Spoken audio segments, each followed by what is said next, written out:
हमारे साथ हैं डॉक्टर कुमुद रंजन जी। डॉक्टर कुमुद रंजन जी डीआरडीओ के एक साइंटिस्ट हैं। इन्होंने सिंगापुर में सेमीकंडक्टर के ऊपर बहुत हेवी रिसर्च किया और बहुत ह्यूज कंट्रीब्यूशन है इनका। मतलब सेमीकंडक्टर फील्ड के ऊपर एक बहुत ही जाने पहचाने नाम सिर्फ भारत में ही नहीं बल्कि वैश्विक स्तर पे, वर्ल्ड लेवल पे। तो सेमीकंडक्टर के ऊपर एक दिमाग में जनरल एजम्पशन बना होता है कि ये बहुत लेबोरेटरी की चीजें हैं, आम आदमी का इससे क्या लेना देना है, ये तो सिर्फ साइंटिस्ट रिसर्चर ही इसको समझ पाएगा। बड़ा ही गलत फीलिंग हम लोगों के दिमाग में ये बैठा हुआ है। सेमीकंडक्टर का application day to day life में इतना ह्यूज है कि जिसका आप अंदाजा नहीं लगा सकते हैं। तो इतनी सारी इंपॉर्टेंट चीज है सेमीकंडक्टर में समझने को कि क्या इंपॉर्टेंट है। तो मैंने सोचा कि सेमीकंडक्टर के ऊपर जो हम लोग चर्चा कर रहे हैं तो सबसे उसका फर्स्ट फेज में हम लोग ये समझे कि सेमीकंडक्टर इतना इंपॉर्टेंट है क्यों। क्योंकि जब तक किसी चीज का इंपॉर्टेंस हम नहीं समझेंगे तब तक उसका कितनी सीवियरिटी है, कितना उसको सिंसियरली लेना है, ये सब दिमाग में नहीं सेट हो पाता। ह्यूमन साइकोलॉजी है ये।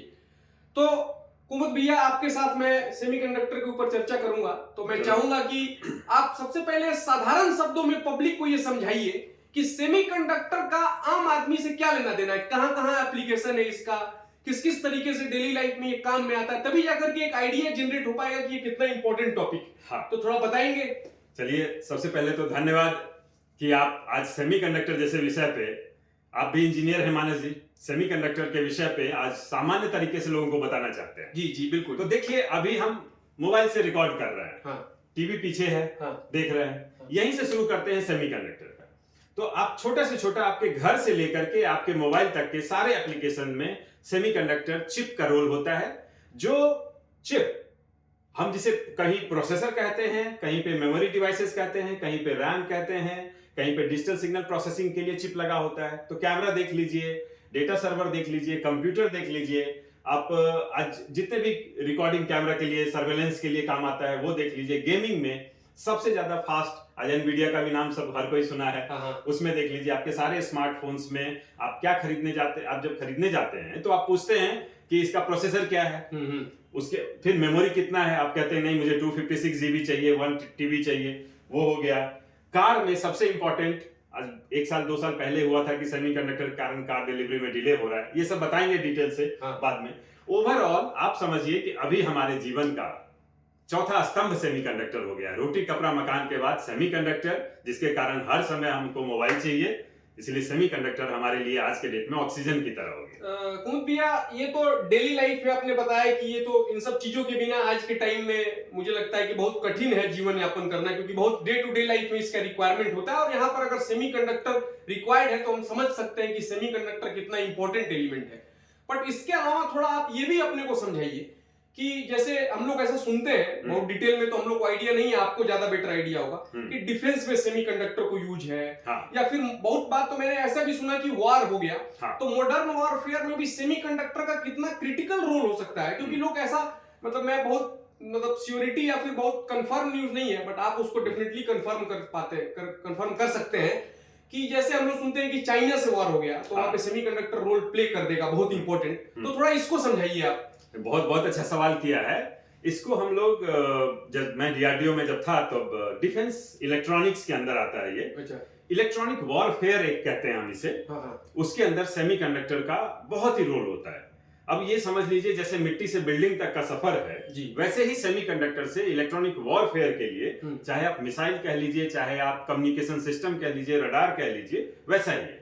तो हम आपको सेमीकंडक्टर चिप से लेकर रडार के सिस्टम में वो कहां काम करता है, आप यही जानना चाहते हैं। हाँ, बेसिकली क्या एक साधारण शब्दों में कि क्योंकि थोड़ा सा विषय अंतर हो गया, क्योंकि आपके साथ चर्चा करने में इतना आनंद आता है कि आपके पास साइंटिफिक नॉलेज भी है।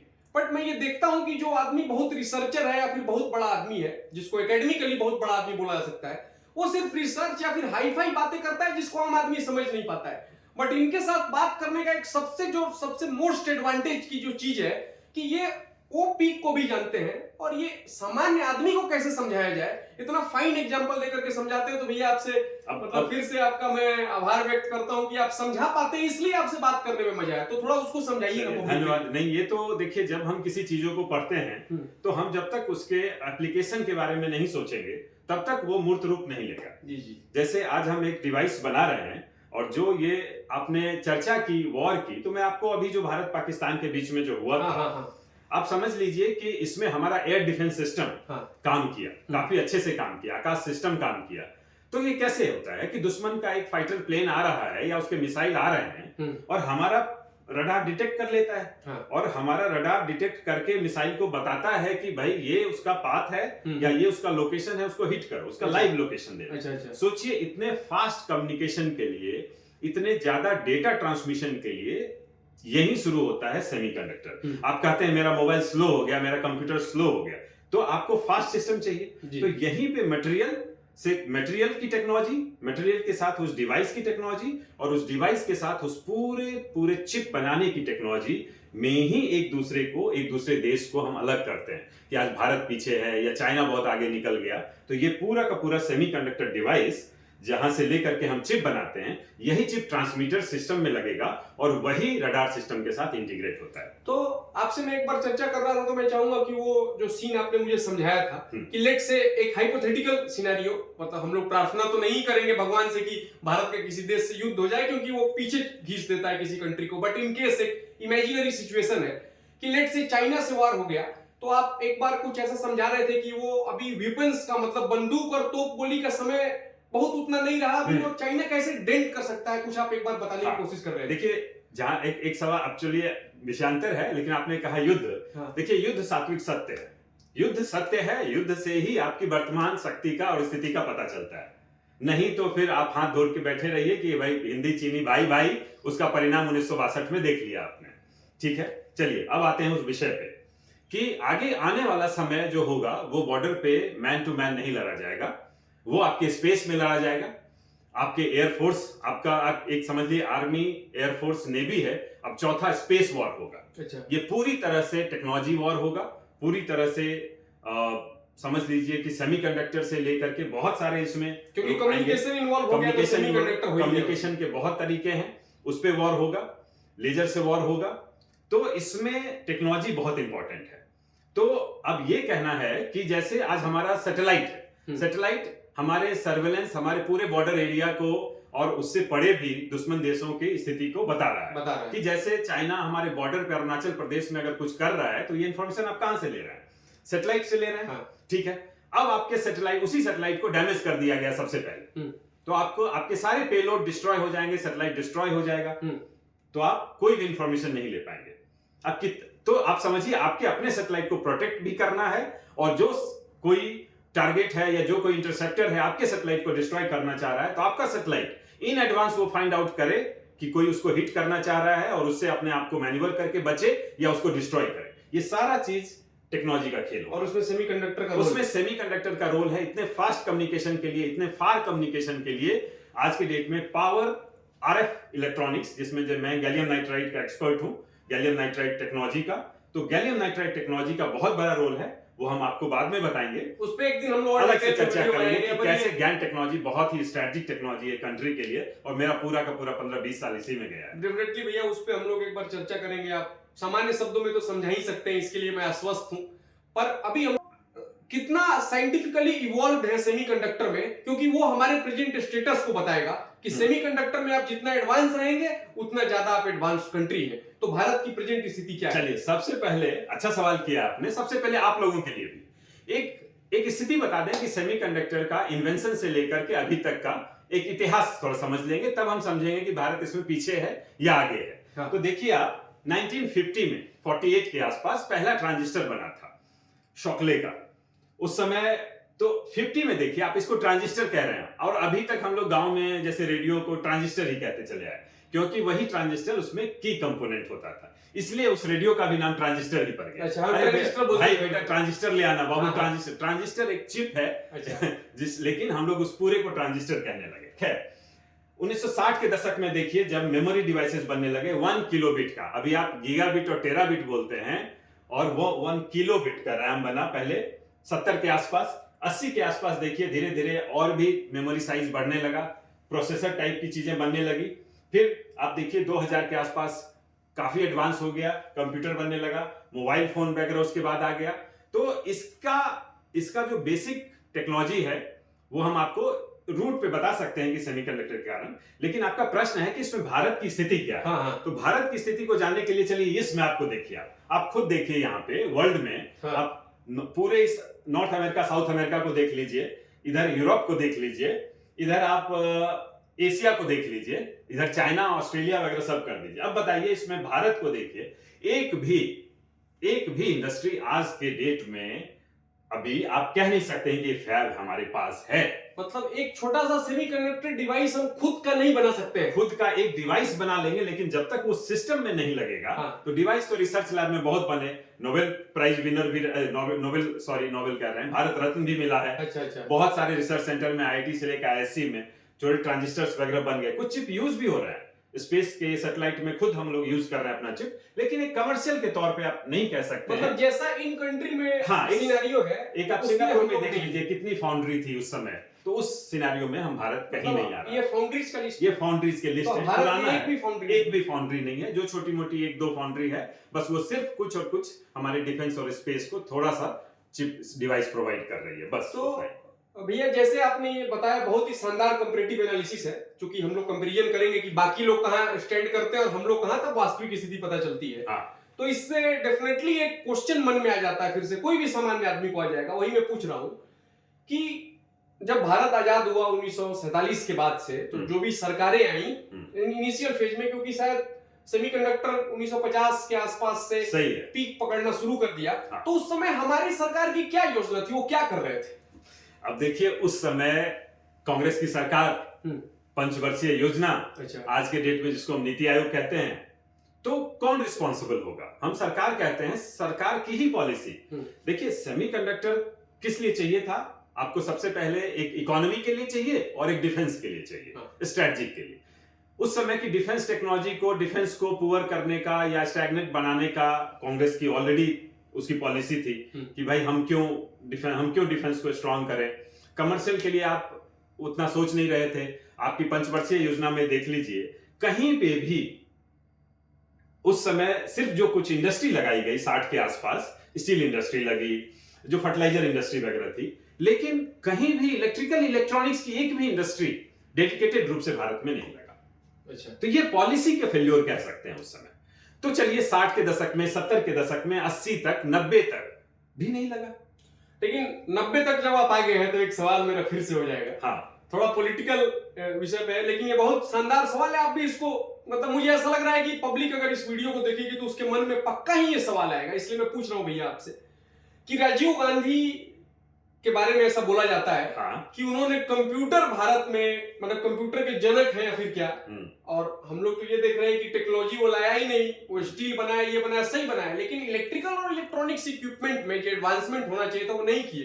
तो ये बात कॉन्ट्राडिक्ट नहीं करती है कि राहुल गांधी को आप क्रेडिट दे रहे हैं, सॉरी राजीव गांधी को आप क्रेडिट दे रहे हैं कि उन्होंने कंप्यूटर भारत में, कंप्यूटर के, ऐसा कुछ लोग सेलिब्रेट करते हैं कि वो जनक ही हो गए हैं। तो थोड़ा इसको समझाइए ना आप। देखिए इसको दुर्भाग्य कहें कि सौभाग्य कहें, लेकिन ये ऐसा दुर्भाग्य है कि उन्होंने भारत में कंप्यूटर लाया नहीं, भारत को कंप्यूटर का बाजार बनाया। अच्छा। हाँ, जब हम कोई चीज खरीद लेते हैं और हमारा फॉरेक्स जाता है, हमारे पास जो डॉलर है, हमारे पास जो अपनी संपत्ति है वो बाहर जाती है।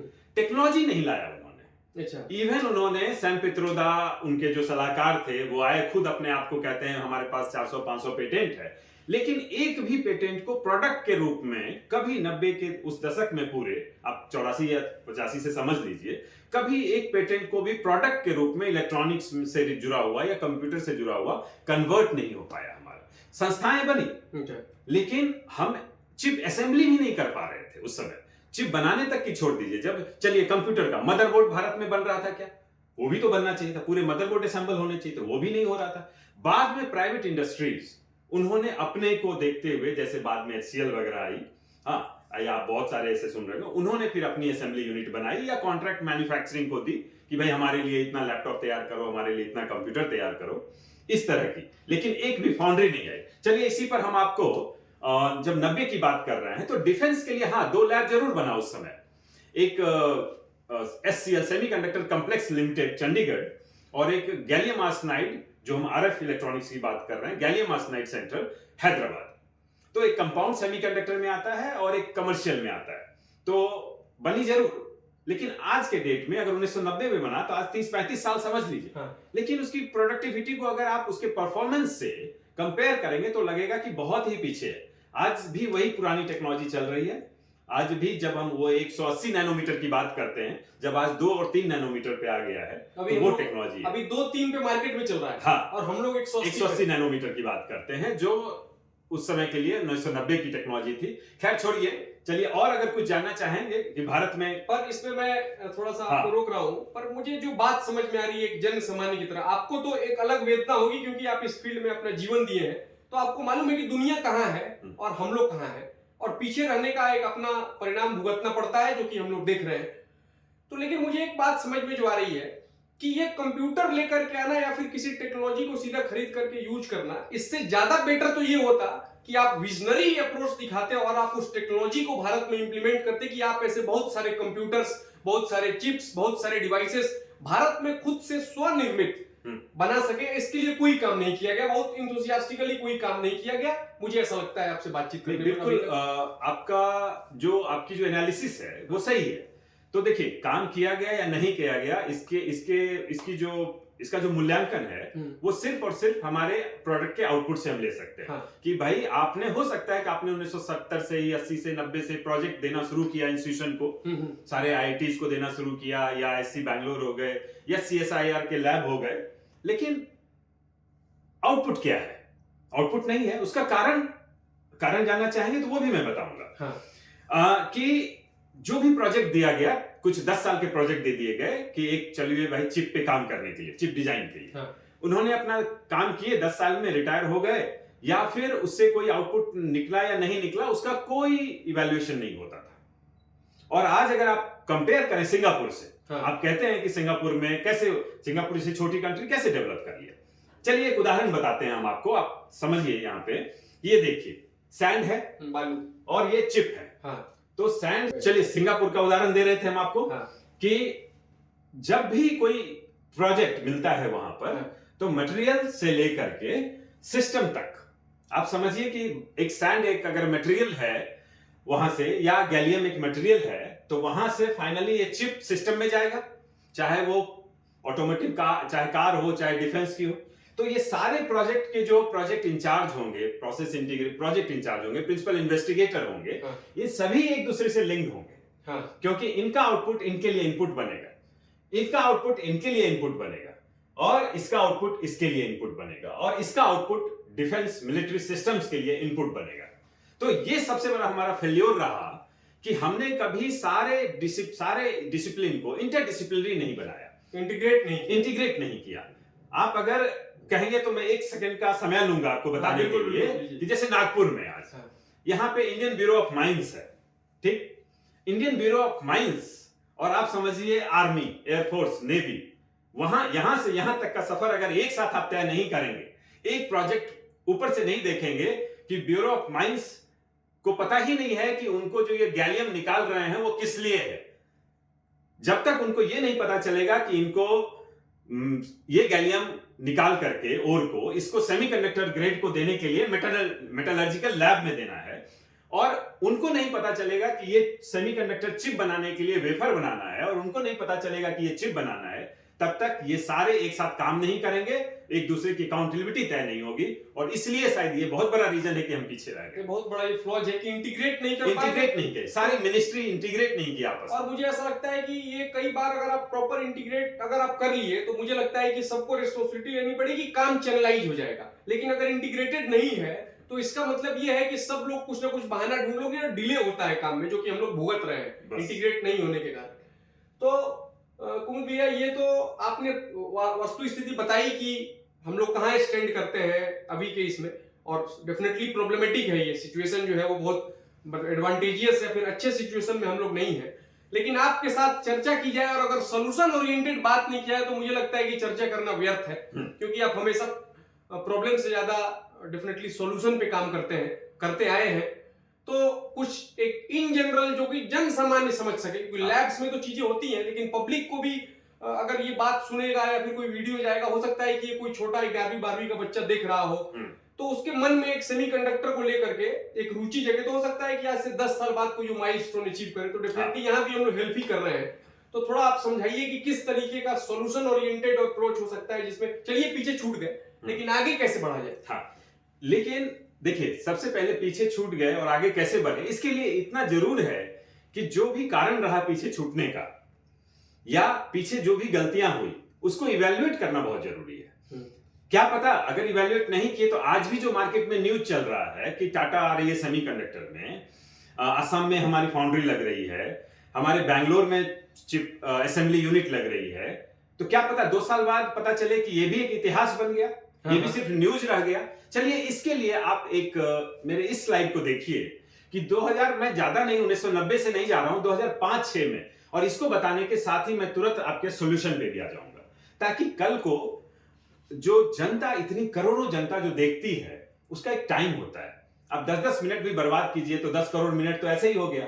तो ये क्यों हम पिछले 15 साल से 20 साल से 2005 से ऐसे बर्बाद होते जा रहे हैं। देखिए 2005-6 में न्यूज आया था कि सेम इंडिया कोलैबोरेशन करेगी एडवांस माइक्रो डिवाइसेस एएमडी के साथ। तो क्या हुआ, जब तक इसका आंसर नहीं मिनिस्ट्री देगी, क्योंकि जो भी लोग इसमें थे मिनिस्ट्री में, जनता का पैसा था, उन्होंने इसी बात पे करके सरकार को अपना ये रखा और अपनी नौकरी लेते गए, रिटायर होके चले गए।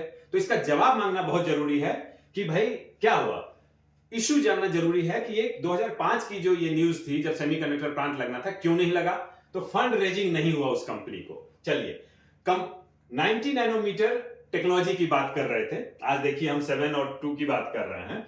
उस समय 90 नैनोमीटर टेक्नोलॉजी जो कह रही थी सेम इंडिया कि हम लाएंगे, गवर्नमेंट कह रही थी कि नहीं भाई, आप उससे भी कम का लाइए, 65 नैनोमीटर का लाइए। तो ना 90 आया, ना 65 आया, ना वो कंपनी आई, ऐसे ही बहुत सारी चीजें बर्बाद होकर चली, इसी चक्कर में बस खत्म हो गया। अब आइए 2007 के बाद में, इंटेल भी इंटरेस्ट दिखाया, बाद में गवर्नमेंट का स्लो रिस्पॉन्स है। ये सभी डेटा मैंने नेट से ही उठाया है। 2015 में देखिए, cricket semi 200 millimetre size wafer, जिसको हम 8 इंच वेफर भी कहते हैं, इसके लिए इंटरेस्टेड थी, और 90 नैनोमीटर टेक्नोलॉजी और 130 नैनोमीटर टेक्नोलॉजी वो लगाती। देखिए उसका क्या रहा, discourage the proposal terming is eight using outdated. सोचिए उस समय भी 90 नैनोमीटर की टेक्नोलॉजी 2015 में आपने ये कह के ठुकरा दिया कि आउटडेटेड है। तो भाई इनडेटेड कब होंगे, आप उसको आने देते तो आज वो खुद 65 लगाता, क्योंकि मार्केट में उसे सेल करना है। हम मतलब फैक्ट्री लगाएंगे तभी तो उसमें नई टेक्नोलॉजी लाता उस समय। जैसे हम लोग कोई फोन यूज करते हैं तो आज लॉन्च होता है, कल चल के अपडेटेड वर्जन आता है, लेकिन फोन ही नहीं आएगा तो क्या अपडेटेड वर्जन आएगा उसका। तो ये कारण रहा कि कभी सरकार ने नहीं समझा। और ये कौन तय करते हैं, ये मिनिस्ट्री तय करती है, वो आईएएस तय करते हैं, या जो सेक्रेटरी लेवल के होते हैं। तो ये इंडस्ट्रियलिस्ट को आना जरूरी है, इसमें टेक्नोलॉजिस्ट को साथ में रहना जरूरी है, और एक दूरदर्शिता होनी चाहिए थी, हॉलिस्टिक अप्रोच, इंटीग्रेट। देखिए 2022 में, चलिए दूर छोड़िए, 2 साल पहले की बात है, उस सेमीकॉन इंडिया में मैं भी था। उस समय वेदांता फॉक्सकॉन ने कहा था कि हम एक प्लांट लगाएंगे गुजरात में, और हमारा एमओयू साइन हो गया, मेमोरेंडम ऑफ अंडरस्टैंडिंग। और आज के न्यूज में है कि अब ये वेदांता और फॉक्सकॉन का डील ब्रेक हो गया, अब ये नहीं लगा रहा। आप समझिए क्या क्या खेल चल रहा है। ये क्या बंदर बिल्ली रोटी वाली जो खेल होती है, शायद वैसा ही खेल चल रहा है। जनता बेवकूफ बन रही है, मिनिस्ट्री हजारों करोड़ों रुपया खर्च कर रही है ऐसी चीजों पे, चाहे वो व्यक्तिगत रूप से ministry of science and technology हो, इंडियन सेमीकंडक्टर मिशन हो।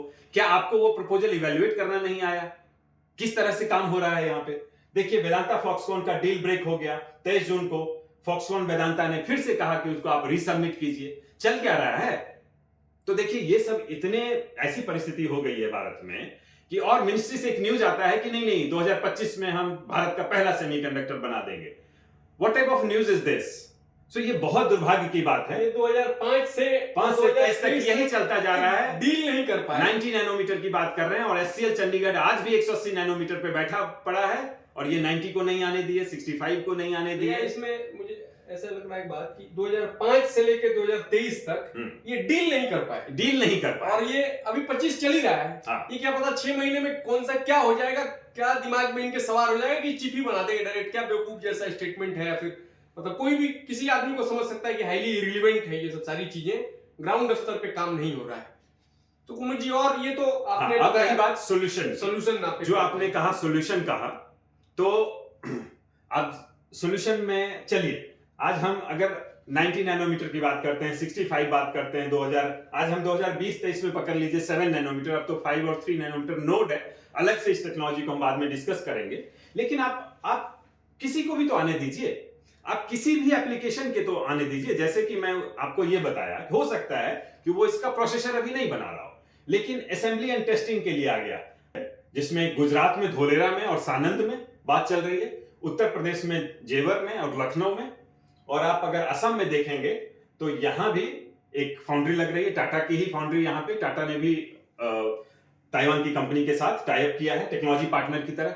ओडिशा में एक नया अभी न्यूज आया है कि ओडिशा में बिना किसी अभी गवर्नमेंट के वैसी बड़ी फंडिंग के उन्होंने सेमीकंडक्टर सबस्ट्रेट बना लिया है 8 इंच का सिलिकॉन कार्बाइड। ये पावर इलेक्ट्रॉनिक्स के लिए ये बहुत बड़ी बात है।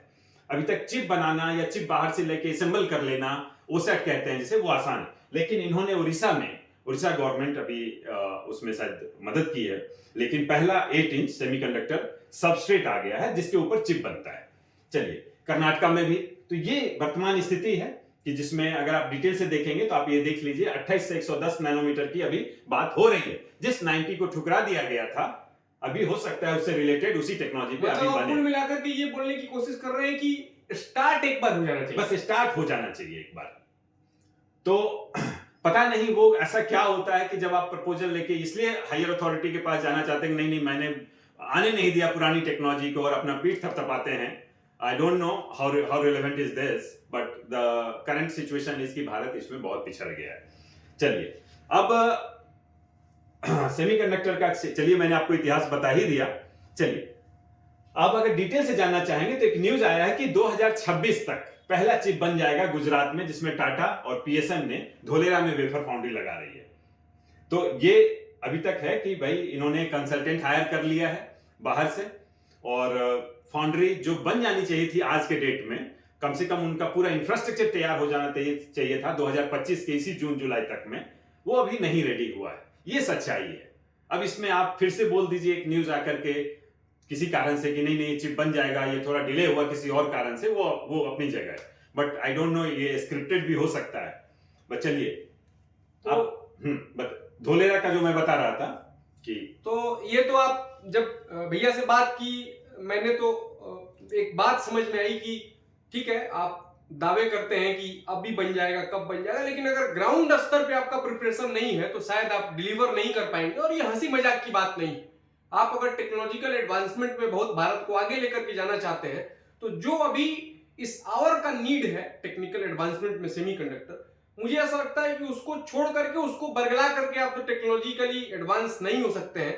तो ये वीडियो अगर शायद किसी उपयुक्त आदमी के पास पहुंच जाए सुनते सुनते, तो शायद इसकी गंभीरता को समझेंगे कि भारत को टेक्नोलॉजिकल एडवांसमेंट के लिए सेमीकंडक्टर क्या रिक्वायरमेंट है, और उसको शायद वो पॉजिटिवली ले तो कुछ बात बने। मैं मानस जी इसमें एक ऐड करूंगा कि इसी सेमीकॉन में प्राइम मिनिस्टर मोदी, उनका जो प्रोएक्टिव अप्रोच है, फर्स्ट टाइम मैंने देखा कि एक कंट्री का प्राइम मिनिस्टर इस लेवल तक चीजों को समझ गए कि उन्होंने उसी समय जो सेमीकंडक्टर वेफर मैन्युफैक्चरिंग के बाद समझिए डाइसिंग होती है, उसकी जो चिप निकलता है उससे, तो डाइसिंग करने के लिए बहुत सारे इक्विपमेंट चाहिए, 100 इक्विपमेंट चाहिए।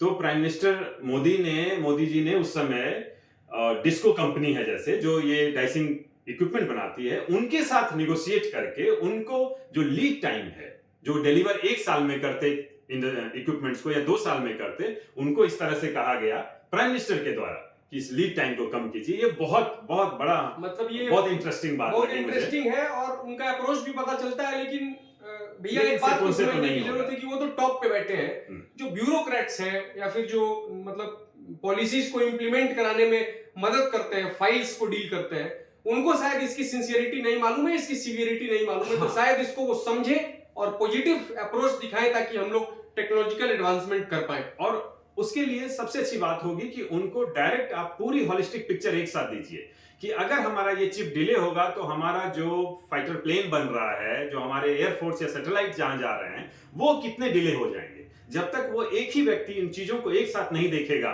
कि हमारा ये चिप हमारे सैटेलाइट से कैसे कनेक्टेड है, और तभी उनके पास वो सीरियसनेस आएगी। नहीं तो वो अपना देखेंगे, ये अपना देखेंगे, ये अपना देखेंगे। चलिए, आशा करते हैं कि शायद वो इसको सीरियसनेस को समझ पाए और भारत भी सेमीकंडक्टर फील्ड में काफी अच्छा करे। कुमुद जी, बहुत बहुत धन्यवाद आपका। धन्यवाद।